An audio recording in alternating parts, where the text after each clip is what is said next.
नमस्कार दोस्तों। हम लोग यूपीपीसीएस का सवाल देख रहे थे प्रीवियस ईयर जो पहले से चल रहा है। तो उन्हीं सवाल के क्रम को आगे बढ़ाते हुए हम लोग अगले सवाल पर डिस्कस कर लेते हैं। जैसे इसमें अगला सवाल है कि महात्मा गांधी धरसना नामक गोदाम पर कांग्रेस के कार्यकर्ताओं के धावे के समय कहाँ पर थे? कहाँ पर थे? तो ये धरसना जो जगह है ये गुजरात में है। गुजरात में धरसना एक जो गुजरात में जगह थी, वहां पे धरसना नमक गोदाम पर धरना हो रहा था। उससे रिलेटेड ये सवाल है। सविनय अवज्ञा आंदोलन आप जानते हैं। नमक जो ये जो घटना है ये सविनय अवज्ञा आंदोलन की है। नमक उसी दौरान नमक बनाने की, उसको नमक सत्याग्रह भी बोला जाता है। नमक बनाने की बात की गई थी। तो सविनय अवज्ञा की ये बात हो रही है 1930 की, जो सविनय अवज्ञा आंदोलन, तो उसी वहीं की घटना है ये। तो इसका जो जवाब होगा वो यदोरा जेल होगा। ठीक है। नमक बनाने के नमक घटना के दौरान, धरसना नमक घटना के दौरान वे यदोरा जेल में थे। आगे हम इसमें देख लेते हैं। धरसना कांड को हम पूरी तरह से देखते हैं कि धरसना कांड में क्या हुआ था। इसमें धरसना जो गुजरात में जगह थी, यहाँ पर नमक कारखाना था। तो यहाँ पे एक सरोजनी नायडू एक व्यक्ति थे जिन्हें इमाम साहब बोलते थे, इमाम साहब, और एक थे मणिलाल, गांधी जी के पुत्र थे मणिलाल। ये तीन व्यक्ति कांग्रेस का नेतृत्व कर रहे थे। यहाँ पे ये लोग धरना दे रहे थे। तो उस समय पुलिस ने बहुत ही क्रूरता के साथ लाठीचार्ज किया था, बहुत ही बेरहमी से मारा था इन लोगों को। तो इस घटना की जो जानकारी है, इस घटना की, नमक धरसना कांड की जो जानकारी है, वो एक पत्रकार थे, अमेरिकी पत्रकार, वे मिलर नाम था उनका, वे मिलर, उन्होंने दी थी। इन्होंने ये जानकारी दी थी। और ये जो वे मिलर थे, ये न्यू फ्रीमैन न्यूज़पेपर था, इसके जो है संपादक थे, न्यू फ्रीमैन। आगे हम लोग देख लेते हैं। तो ये फैक्ट हो गया न्यू फ्रीमैन। अब ये देख लेते हैं कि ये जो धरसना केस है, ये इसकी जो डेट है वो थी 21 मई 1930 को। 21 मई 1930 को ये घटना हुई थी। और इसी दिन गांधी जी ने एक ब्रिटिश पत्रकार थे जिनका नाम था जॉर्ज स्लो कोवे, इनको जो है अपना इसी दिन अपना इंटरव्यू दिया था। तो इस सवाल से रिलेटेड दो पत्रकार के नाम हो चुके हैं, एक वे मिलर हो गया, एक जॉर्ज स्लो कोवे हो गया। तो इन दोनों को आप याद रखिएगा। स्लो कोवे को इंटरव्यू दिया था, वे मिलर ने इस घटना को बाद में अपने न्यूज़पेपरों में छापा था। तो उसकी वजह से इस घटना को काफी प्रसिद्धि मिली थी और काफी अगेंस्ट में लिखा था वे मिलर ने। और एक और चीज मैं बता देता हूँ कि जो यूपीपीसीएस है वो ये मानता है कि जो वे मिलर थे, वे मिलर, वो दांडी मार्च में गांधी जी के साथ थे। यूपीपीसीएस ने इसको सही माना है। लेकिन वे मिलर ने अपनी बुक जो थी उन्होंने लिखी थी आई फाउंड नो पीस में, आई फाउंड नो पीस इन्होंने बुक लिखी थी। उसमें इन्होंने कहा है कि मैं गांधी जी के साथ उसमें नहीं था, मैं बाद में पहुंचा था, जब मैं नमक सत्याग्रह पहुंचा था, चल रहा था, तब मैं पहुंचा था, मैं दांडी मार्च में उनके साथ नहीं था। लेकिन यूपीपीसीएस ये मानता है कि वे मिलर जो है उनके साथ थे। तो आप इसको सही मानिएगा कि वे मिलर दांडी मार्च में साथ थे, क्योंकि यूपीपीसीएस सही कर चुका है इसे। ये उससे रिलेटेड सवाल है तो हम लोग और देख लेते हैं इसमें कि असहयोग आंदोलन के समय, जब असहयोग आंदोलन चल रहा था 1920 वाला, तो उस समय गांधी जी पहले तो यदवरा जेल में ही गए, इसके बाद इन्हें शिफ्ट कर दिया गया था साबरमती में। सॉरी, पहले साबरमती जेल में गए थे, गलत बोल गया। पहले गांधी जी 1920 वाले असहयोग में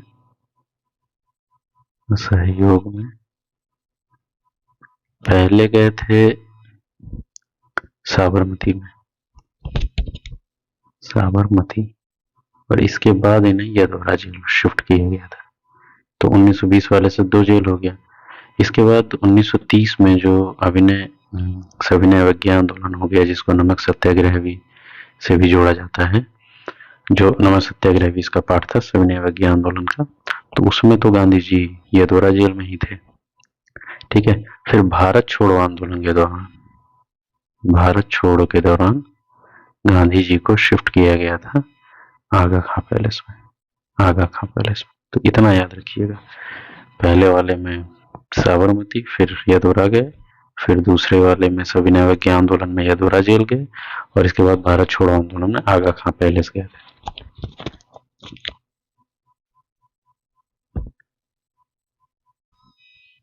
आइए दूसरा सवाल देखते हैं। तो दूसरा सवाल है कि निम्नलिखित में से किस एक आंदोलन के साथ अरोड़ा आसफ अली जुड़ी थी? तो अरोड़ा आसफ अली जुड़ी थी इसमें भारत छोड़ो आंदोलन के दौरान। भारत छोड़ो आंदोलन से अरोड़ा आसफ का जुड़ाव था। हालांकि इन्होंने पार्शली पार्ट इसमें भी लिया था, सविनय अवज्ञा आंदोलन में भी, लेकिन इसमें ये बहुत ही खुल के मतलब कांग्रेस का सपोर्ट कर रही थी, अच्छे से जुड़ी हुई थी, तो इसको हम लोग मानेंगे कि अरोड़ा आसफ अली भारत छोड़ो आंदोलन से जुड़ी हुई थी। भारत छोड़ो आंदोलन के दौरान इन्होंने भूमिगत रह के कांग्रेस 8 अगस्त 1942 को उसकी घोषणा हुई थी, और 9 अगस्त 1942 को सारे कांग्रेसी नेताओं को गिरफ्तार कर लिया गया था। इसमें सारे बड़े नेता, गांधी जी, जवाहरलाल नेहरू और भी जितने बड़े नेता थे उस समय, सरदार पटेल, ये सब जो है अरेस्ट हो चुके थे। तब कुछ जो उस समय युवा नेता कह लीजिए, जो उस समय दूसरे दर्जे के नेता थे, वो जो उन लोगों ने भारत छोड़ो आंदोलन को संभाला था। तो उसमें कुछ नाम है, जैसे जेपी हैं, जयप्रकाश नारायण हो गए, लोहिया हो गए, और अच्युत पटवर्धन हो गए। तो इन सब लोगों ने भूमिगत रहते हुए इस आंदोलन को बड़े ही सफलतापूर्वक इसका संचालन किया था, और राष्ट्रीय पटल पर अपनी छाप छोड़ी थी कि बड़े बड़े नेताओं के होते हुए उनकी अनुपस्थिति में भी हम जो है बड़े से बड़ा आंदोलन जो है चला सकते हैं। तो ये एक बड़ी बात थी इस आंदोलन की। तो अरोड़ा आसफ अली भी इन्हीं के साथ भूमिगत होकर के इस आंदोलन को चला रही थी। इनका दूसरा नाम जुड़ता है अरोड़ा आसफ अली का, कि ग्वालियर टैंक में जब झंडा लहराया गया था 8 अगस्त 1942 को, ग्वालियर टैंक में, जहाँ पे कांग्रेस की मीटिंग चल रही थी और भारत छोड़ो प्रस्ताव पारित किया गया था, तो यहाँ पे जो झंडा फहराया था वो इन्होंने ही फहराया था। तो ये सवाल भी पूछ चुका है। इसके बाद और हम देख लेते हैं इनसे अरोड़ा आसफ अली से रिलेटेड, कि कांग्रेस की पत्रिका थी जिसका नाम था इंकलाब, इंकलाब पत्रिका। इस पत्रिका का संपादन भी इन्होंने किया था, संपादन, ठीक है, अरोड़ा आसफ अली ने किया था। दिल्ली की ये पहली मेयर बनी थी जब भारत आजाद हो गया था, दिल्ली की पहली मेयर, और 1958 की बात है, ठीक है। भारत रत्न मिला इन्हें 1997 में। और इनका जो इन्होंने रेडियो संचालन भी किया था, जो उस समय भूमिगत होकर के रेडियो का संचालन हो रहे थे, तो उन्होंने भी इसका किया था। तो इतना है इनके बारे में, तो ये आप याद रखिएगा। भारतीय राष्ट्रीय आंदोलन से संबंधित निम्नलिखित घटनाओं को पढ़ें और नीचे दिए गए कूट सहित घटनाओं के सही कालानुक्रम का पता करें। मतलब इन जो ये जो घटनाएं हैं, जैसे क्रिप्स मिशन है, भारत छोड़ो, तो सॉरी, कैबिनेट मिशन प्लान है, भारत छोड़ो आंदोलन है, वेवेल ऑफर है, तो इसको कालक्रम के अनुसार लगाना है, ठीक है, कालक्रम के अनुसार लगाना है। तो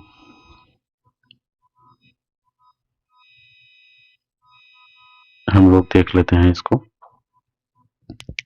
देखिए, क्रिप्स मिशन जो है वो क्रिप्स मिशन बना था 11 मार्च 1942 को। ठीक है, क्रिप्स मिशन जो है 11 मार्च 1942 को बना था और 23 मार्च 1942 को ये भारत आया था। तो मार्च 1942 मान लेते हैं, मार्च 1942 में ये क्रिप्स मिशन था। कैबिनेट मिशन का प्लान 1946 में आया था। भारत छोड़ो आंदोलन 1942 की घटना है और वोवेल ऑफर 1945 की घटना है। तो अब आप देख लीजिए,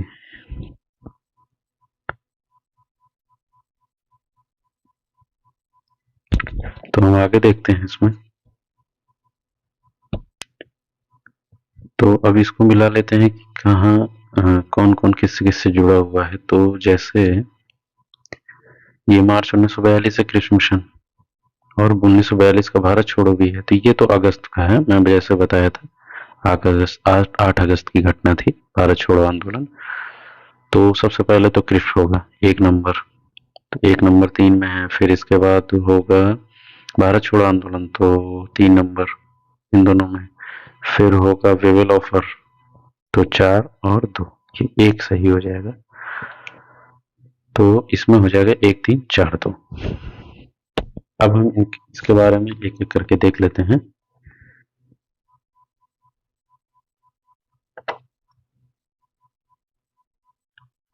जैसा कि मैंने बताया कि क्रिप्स मिशन की जो घोषणा थी वो हुई थी 11 मार्च को, 11 मार्च 1942 को हुई थी। ठीक है, 11 मार्च 1942 को क्रिप्स मिशन की घटना हुई थी और इसमें एक व्यक्ति थे क्रिस्टोफर क्रिप्स, वही इसके अध्यक्ष थे, एकमात्र सदस्य वही थे। और इसमें भारतीय संघ के निर्माण की बात की गई थी, भारत का संघ बनाया जाएगा, और एक संविधान निर्मात्री सभा की भी बात की गई थी, संविधान सभा की भी। और इससे जो प्रांत थे, भारतीय प्रांत, उनको अलग रहने का भी प्रावधान किया गया था। हालांकि इसको लीग और कांग्रेस दोनों ने अस्वीकार कर दिया था। लीग ने इसमें कहा था कि इसमें पाकिस्तान की बात नहीं की गई है। लीग को पाकिस्तान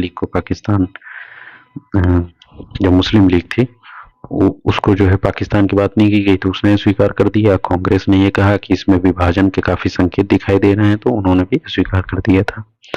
नेहरू ने इस क्रिसमस प्रस्ताव से गांधी जी ने कहा था, गांधी जी ने कहा था पोस्ट डेटेड चेक, उन्होंने भी कहा था पोस्ट डेटेड चेक, तो ये उन्होंने कहा था। और नेहरू ने भी यही कहा था कि डूबते बैंक का उत्तर दिनांकित चेक है।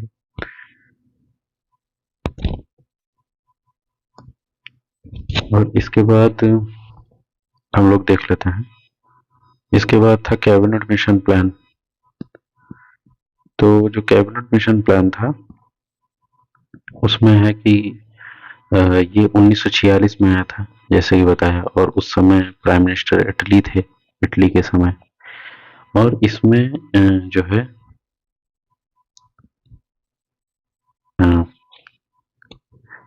कैबिनेट मिशन में एक का नाम था सर क्रिस्टोफर क्रिप्स,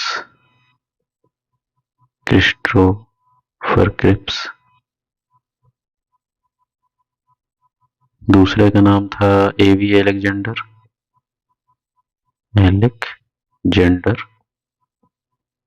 और तीसरे का नाम था पैथिक लॉरेंस। ये तीनों जो है ब्रिटिश पार्लियामेंट के सदस्य भी थे। क्रिस्टोफर क्रिप्स जो है ना, वो क्रिप्स मिशन में पहले आ चुके थे इंडिया, तो ये 1946 में फिर आते हैं कैबिनेट मिशन प्लान के तहत। और कैबिनेट मिशन प्लान में ये है कि ये 24 मार्च 1946 को भारत आया था। 24 मार्च 1946 को ये भारत पहुंचा था। इसके जो प्रावधान थे उसमें पाकिस्तान की मांग को ठुकरा देना, भारतीय संघ का निर्माण करना, और भारत एक संविधान सभा की भी नियुक्ति की बात की थी, जिसमें प्रांतीय विधानसभाओं से और देशी रियासतों के प्रतिनिधियों को चुना जाएगा और उनका अप्रत्यक्ष निर्वाचन किया जाएगा। 10 लाख में एक प्रतिनिधि चुनने की बात इन्होंने की थी। 389 सीटें रहेंगी जिसमें कि 292 ब्रिटिश प्रांत से, 93 रियासतों से और 4 कमिश्नरी प्रांत से रहेंगे। तो इस तरह से इन्होंने बंटवारा किया था। तो ये प्रावधान थे इनके।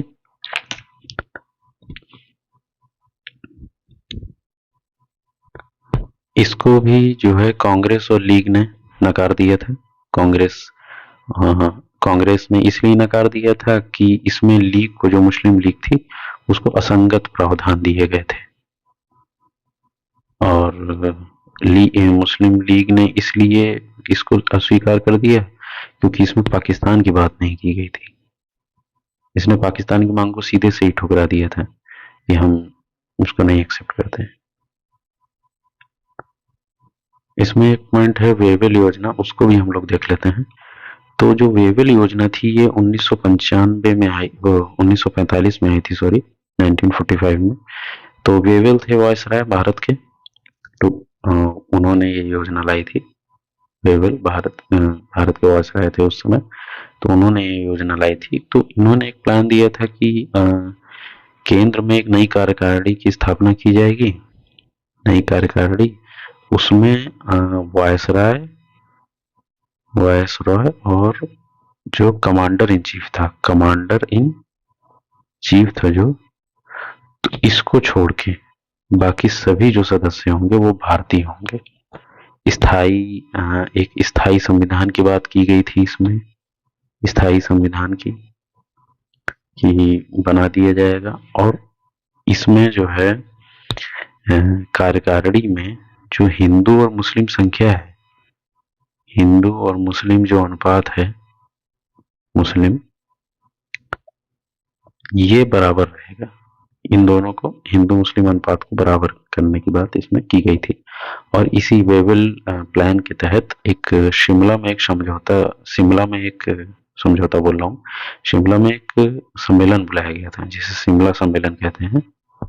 शिमला सम्मेलन ये 1945 में बुलाया गया था, इसी के परिणति बुलाया गया था। तो ये योजना भी असफल हो गई थी, इसमें बात नहीं बन पाई थी। सवाल देख लेते हैं कि निम्नलिखित घटनाओं को उनके कालक्रमानुसार व्यवस्थित कीजिए और अपना उत्तर दिए गए कूट की सहायता से चुनिए।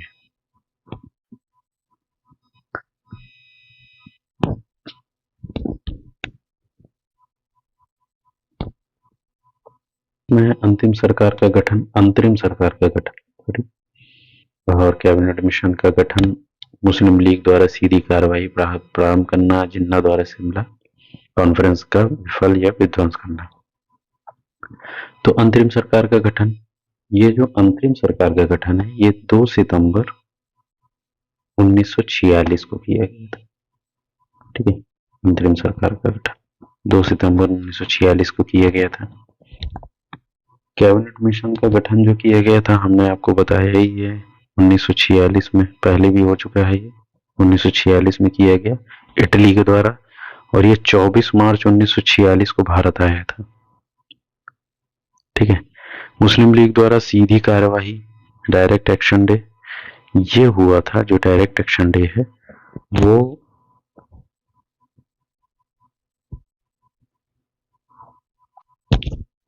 16 अगस्त 1946 को।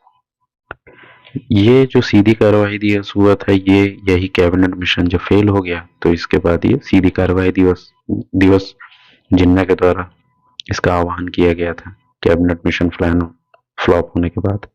फिर जिन्ना द्वारा शिमला कॉन्फ्रेंस को विफल करना। तो शिमला कॉन्फ्रेंस मैंने बताया था कि वेवेल योजना के बाद हुआ था शिमला सम्मेलन, तो शिमला सम्मेलन विफल भी 1945 में होगा। तो ये इस तरह से, तो इसका कालक्रम हम देख लेते हैं कि आप देखिए इसमें ये है 24 मार्च कैबिनेट मिशन का, तो ये हो जाएगा पहले नंबर पे। इसके बाद नहीं, सॉरी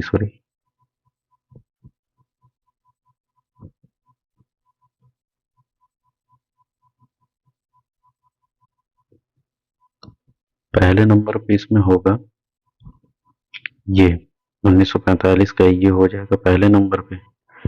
इसके बाद इसमें दूसरे नंबर पर होगा ये कैबिनेट मिशन, ठीक है, 24 मार्च 1946। ठीक है, इसके तुरंत बाद ये हुआ था, ये हो जाएगा सी वाला तीसरे नंबर पे, और इसके बाद ये हो जाएगा चौथे नंबर पे, ये ऑप्शन सही हो जाएगा। तो हम इसको, इस सवाल के डिटेल में हम देख लेते हैं कि देखिए इसमें 1945 में जैसे कि मैंने बताया था ये हुआ। अब शिमला कॉन्फ्रेंस कैसे हुआ?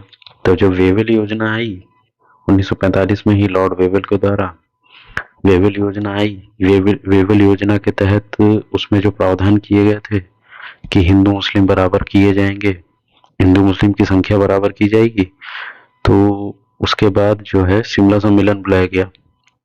तो शिमला सम्मेलन में 21 भारतीय नेताओं ने भाग लिया था शिमला सम्मेलन में।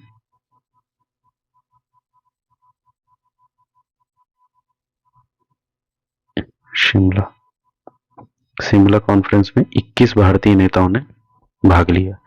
इन 21 भारतीय नेताओं में कांग्रेस के थे जवाहरलाल नेहरू नेहरू थे, और मौलाना आजाद थे,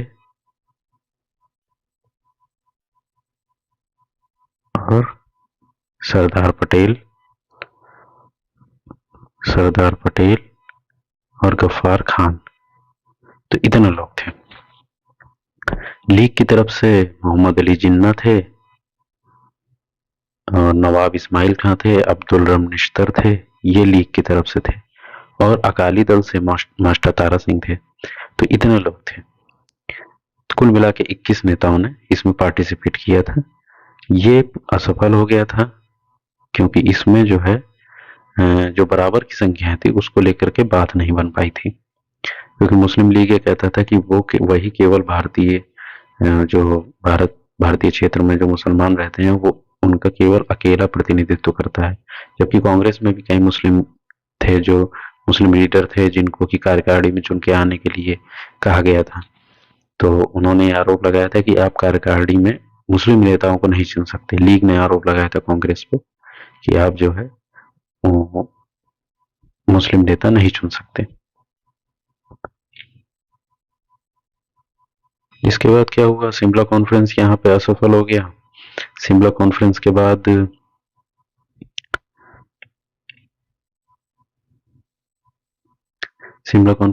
फिर इसके बाद ये कैबिनेट मिशन आया भारत। तो जब कैबिनेट मिशन आया 1946 में, 24 मार्च 1946 को ये भारत पहुंचा। और इसके बाद जैसे कि इसमें एक प्रावधान था कैबिनेट मिशन में, मैंने पहले भी बताया था, इसमें एक प्रावधान था कि 389 सीटों पे चुनाव। तो 389 सीटों पे संविधान सभा का गठन किया जाएगा। 296 सीटों पे चुनाव हुए, जिसमें 212 में कांग्रेस जीती थी। यहाँ कैबिनेट मिशन में यह हुआ था। और इसके बाद फिर जब 212 सीटें कांग्रेस जीत गई, तो इनको जो है अंतिम सरकार के गठन के लिए भी बुलाया गया। हालांकि कैबिनेट मिशन फेल होने के बाद पहले सीधी कार्यवाही दिवस हुआ, फिर बाद में ये मतलब अंतिम सरकार का गठन किया गया। तो जो सीधी कार्यवाही दिवस हुआ था, ये हुआ था पाकिस्तान के पक्ष में माहौल बनाने के चक्कर कि देश का विभाजन होगा, पाकिस्तान बनेगा, क्योंकि कैबिनेट मिशन में उसकी बात की नहीं गई थी। तो जो सीधी कार्यवाही दिवस हुआ, इसकी जो डेट है वो याद रखिएगा 16 अगस्त 1946 को। और इसके बाद इसमें जो है सांप्रदायिक तरीके से दंगे फैलाए गए, हिंदू मुस्लिम साथ नहीं है ऐसी घोषणाएं की गई मुस्लिम लीग के द्वारा। और सबसे ज्यादा दंगा हुआ था नोआखाली नामक की जगह पे। नोआखाली नोआखाली ये पूर्वी बंगाल में पड़ता है, जो बांग्लादेश में आज है। तो वहां पे काफी बीभत्स रूप अख्तियार कर लिया था सांप्रदायिक दंगों ने। इसके बाद गांधी जी यहाँ पे गए थे और उन्होंने दंगे जाके रुकवाए थे, तब इन्हें लॉर्ड माउंटबेटन ने वन मैन बाउंड्री बोला था।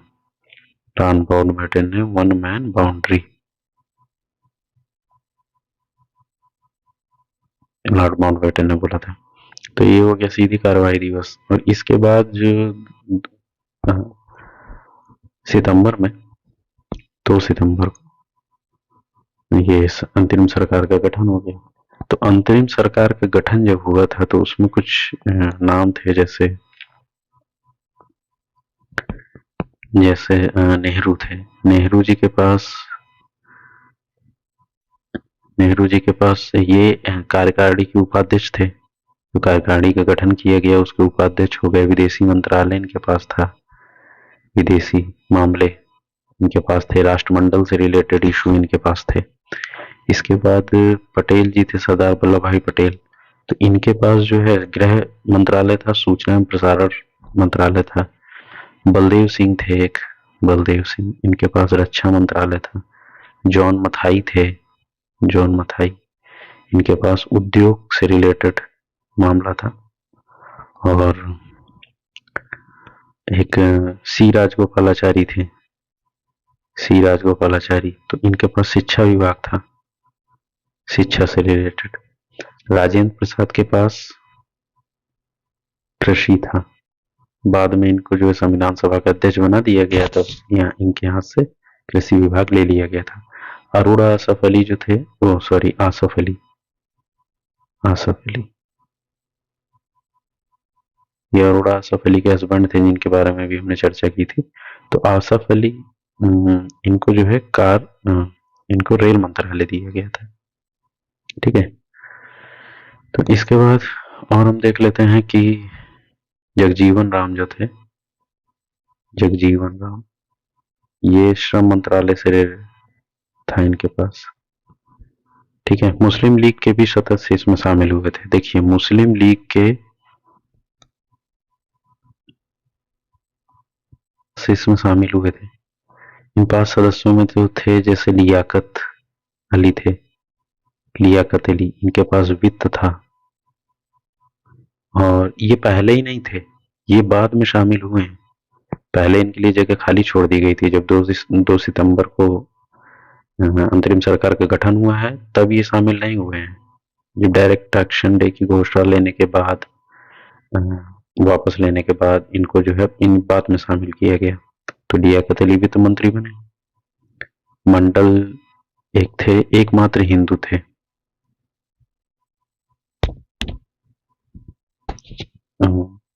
एकमात्र हिंदू थे, जोगेंद्र नाथ मंडल। ठीक है। ये जो जोगेंद्र नाथ मंडल थे, ये जो है विधि मंत्री बने थे।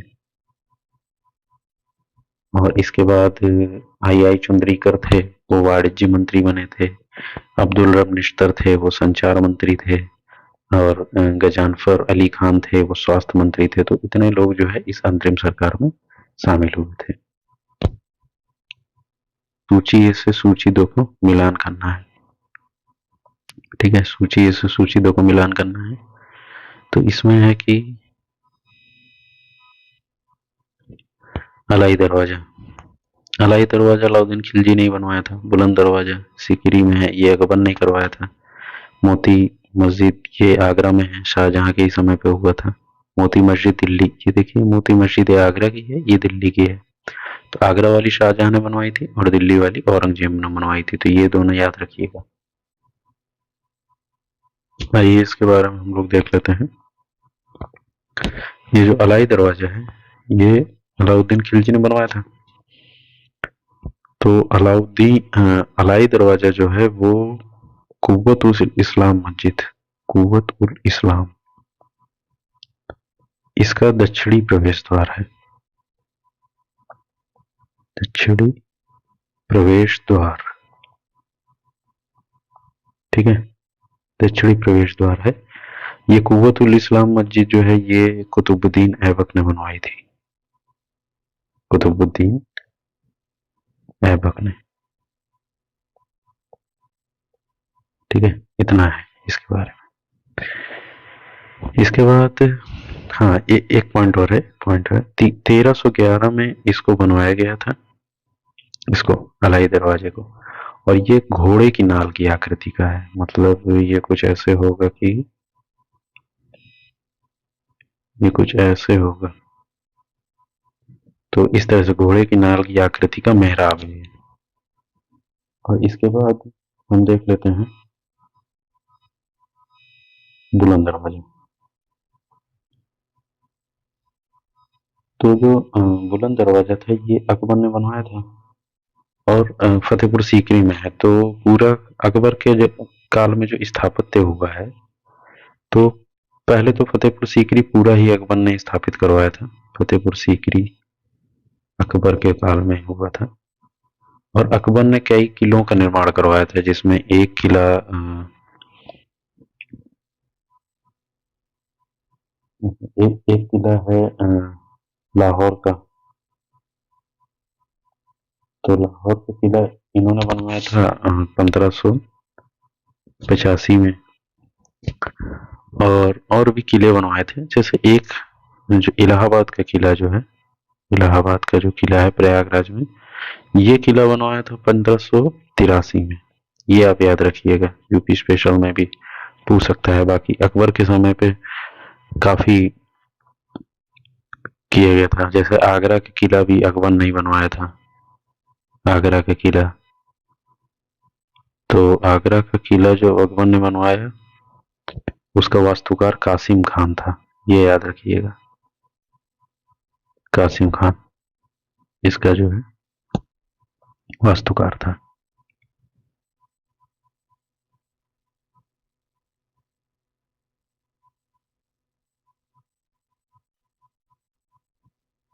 मोती मस्जिद देख लेते हैं।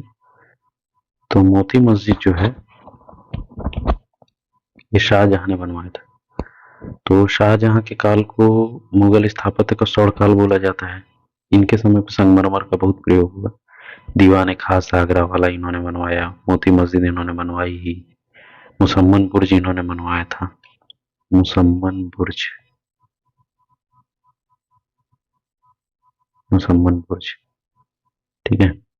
जामा मस्जिद इन्होंने बनवाई, जामा मस्जिद। अब देखिए जामा मस्जिद दो है, एक दिल्ली में बनी, एक आगरा में बनी,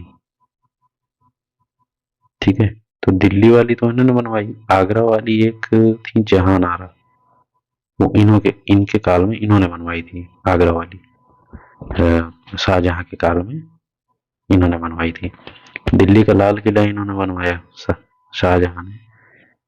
दिल्ली का लाल किला जहाँ पे झंडा फहराया जाता है प्रधानमंत्री के, देश के प्रधानमंत्री के द्वारा, तो वो इन्होंने बनवाई। फिर दिल्ली का ही लाल किले के दीवान खास और आम, ये दोनों बनवाया लाल किले में। वहीं पे एक तख्ते ताउस बनवाया, तख्ते ताउस जिसको मयूर सिंहासन बोला जाता है, तो ये बनवाया। और सबसे मेन ताजमहल, ताजमहल बनवाया, जो कि 1632 में शुरू हुआ, 53 तक बनता रहा। ताजमहल के जो मिस्त्री थे वो थे इंसा खां मिस्त्री, और उसके जो स्थापत्य यानी वास्तुकार जो थे, स्थापत्यकार या वास्तुकार, वो उस्ताद अहमद लाहौरी थे। अहमद लाहौरी, ठीक है। अहमद लाहौरी को नादिर उल असर की उपाधि दी गई थी, ठीक है। नादिर उल असर की उपाधि दी गई थी इनको, और ये उपाधि शाहजहां ने ही दी थी, ठीक है। ये इंपॉर्टेंट क्वेश्चन है, तो इसको देख लीजिएगा। इसके बाद मोती मस्जिद है दिल्ली वाली, ये बनी थी औरंगजेब के काल में। औरंगजेब के स्थापत्य को देख लेते हैं। इन्होंने रबिया उद दोहरानी, इनकी वाइफ थी, इनका मकबरा बनवाया था। इस मकबरे को बीबी मकबरा भी बोला जाता है और दक्षिण का ताज भी बोला जाता है, क्योंकि ताज की नकल थी। काला काला ताज भी बोला जाता है इसको। ताजमहल की नकल थी और बहुत फूहड़ नकल, जिसको बहुत बेकार बनी ऐसा बोला जाता है। 1678 में बनी थी औरंगाबाद, औरंगाबाद याद रखिएगा। और औरंगजेब की मृत्यु भी औरंगाबाद में हुई थी, तो उनकी कब्र भी वहीं पे है। तो औरंगजेब की कब्र भी यहीं पे औरंगाबाद में है। औरंगाबाद में ही एक खुलदाबाद जगह है वहीं पे। ठीक है, इसके बाद इन्होंने 1660 में मोती मस्जिद बनवाई थी। यही यही मोती मस्जिद 1660 में बनवाई थी। इसके बाद इन्होंने एक बनवाई थी बादशाही मस्जिद। बादशाही मस्जिद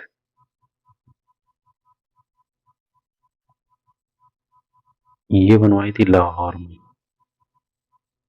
ठीक है, इसके बाद 1711 में एक जीनतुल मस्जिद, जीनतुल मस्जिद या इसे घाट मस्जिद भी बोला जाता है।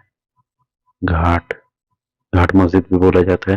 तो इनकी बेटी थी जीनतुन्निसा, जीनतुन्निसा, तो उन्हीं के नाम पे ये उन्होंने ही बनवाई थी और उन्हीं के नाम पे ये मस्जिद का नाम जीनतुल मस्जिद पड़ गया था।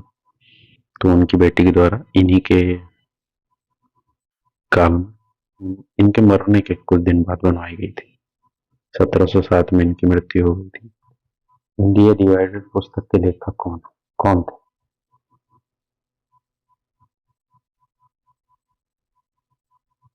पुस्तक के लेखक थे डॉक्टर राजेंद्र प्रसाद।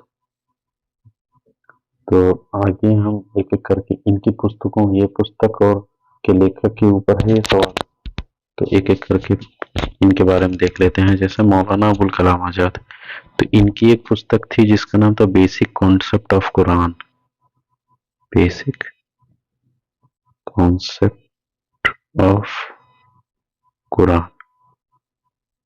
ठीक है, एक तो इन्होंने ये किताब लिखी थी, एक लिखी थी गुबार खातिर, गुबार खातिर। ठीक है, एक इन्होंने बुक लिखी थी दर्श ए वफा, और एक लिखी थी जो कई बार पूछ चुका है, India wins freedom, India wins freedom. इतनी किताबें मौलाना आजाद ने लिखी थी। तो ये हो गया। और इन्होंने न्यूज़पेपर भी चलाए थे, मौलाना आजाद ने न्यूज़पेपर चलाए थे। जैसे एक चलाया था अल हिलाल। अभी अल हिलाल जो न्यूज़पेपर है ना, ये जो 1909 का मिर्लो मांटे एक्ट आया था, उसमें जो एक हिंदू मुस्लिम के बीच में जो रिफ्ट पैदा हो रहा था, इस रिफ्ट को भरने के लिए अल हिलाल चलाया गया था। हिंदू मुस्लिम एकता को प्रतिबिंबित करता था ये, उसके लिए था। साप्ताहिक पत्र था, साप्ताहिक। और इसको जो है ना अंग्रेजों ने बैन कर दिया था 1914 में। 1914 में अंग्रेजों ने बैन कर दिया इसको। इसके बाद अब कलाम साहब ने दूसरी एक चलाई थी जिसका नाम था अल बलाग, अल बलाग। तो अल बलाग भी साप्ताहिक था, ये भी साप्ताहिक हो गया। ये भी एकता और अखंडता से भरा हुआ, राष्ट्रवाद से भरा हुआ था। इसको भी 1916 में प्रतिबिंबित कर दिया।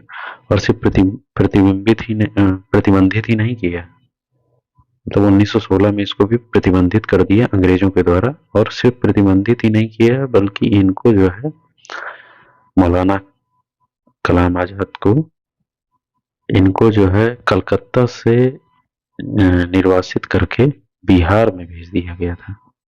बिहार में एक तरह से नजरबंद कर दिया, कलकत्ता से निष्कासित किया और बिहार में भेज दिया गया।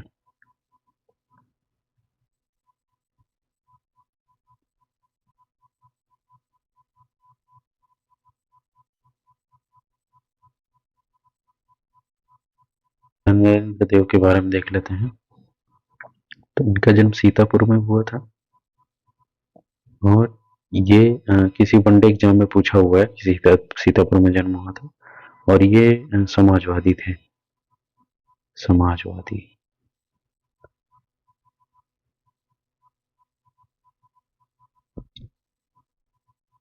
इनकी एक किताब का नाम है जिसका बौद्ध धर्म दर्शन, बौद्ध धर्म दर्शन। तो ये किताब का नाम है। इसको साहित्य अकेडमी पुरस्कार भी मिला था इस किताब को, मतलब इन्हीं को मिला था।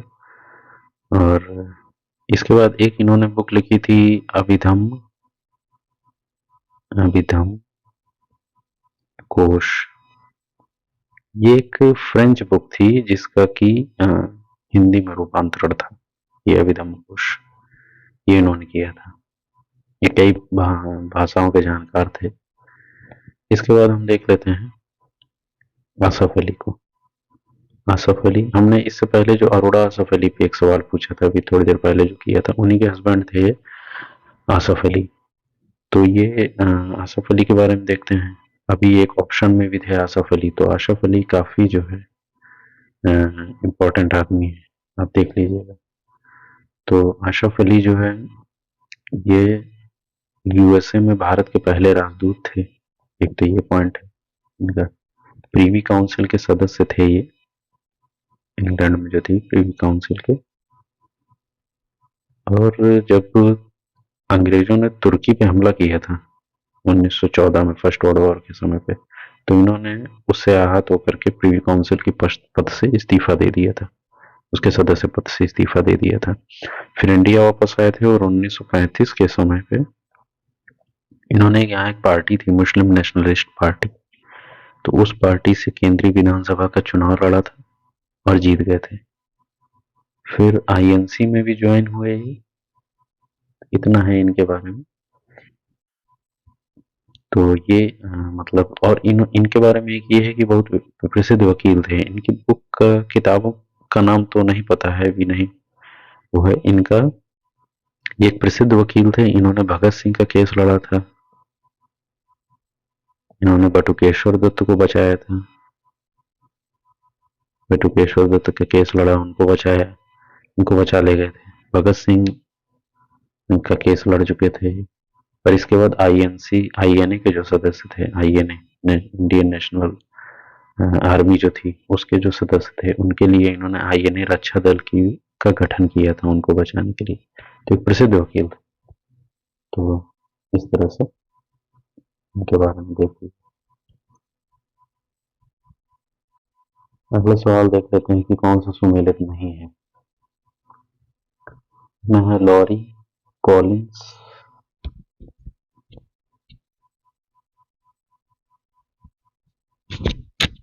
हो गई है Larry Collins and Dominique Lapierre. ये ये एक नाम है, ये दोनों Larry Collins and Dominique Lapierre, तो ये नाम है। और इन्होंने बुक लिखी थी फ्रीडम एट मिडनाइट, ये तो सही है। इसके बाद दुर्गा दास है। तो दुर्गा दास जो है India from Curzon to Nehru and after, ये भी किताब इन्होंने लिखी थी, India from Curzon to Nehru to after, और India from Curzon to Nehru and after. और इसके बाद के अजीज है। तो के अजीज ने ये the man who divided India के अजीज नहीं लिखी है, ये लिखी है एक यहीं के राइटर हैं, भारत के ही रफीक जकारिया, इन्होंने लिखी है। के अजीज पाकिस्तानी हिस्टोरियन है, तो इन्होंने नहीं लिखी है ये किताब, तो यही गलत हो जाएगा। Man who divided India Rafiq Zakaria ने लिखी है। और इंडिया विंस फ्रीडम हम चर्चा कर ही चुके हैं, ये सही है, मौलाना अबुल कलाम आजाद ने लिखी है। रफीक जकारिया ने और भी कई किताबें लिखी हैं, जैसे इन्होंने लिखी है मोहम्मद एंड कुरान, मोहम्मद एंड कुरान एक किताब लिखी है। एक लिखी है विभाजन की कीमत, विभाजन की कीमत। एक किताब लिखी है इन्होंने रजिया, भारत की रानी, भारत की रानी।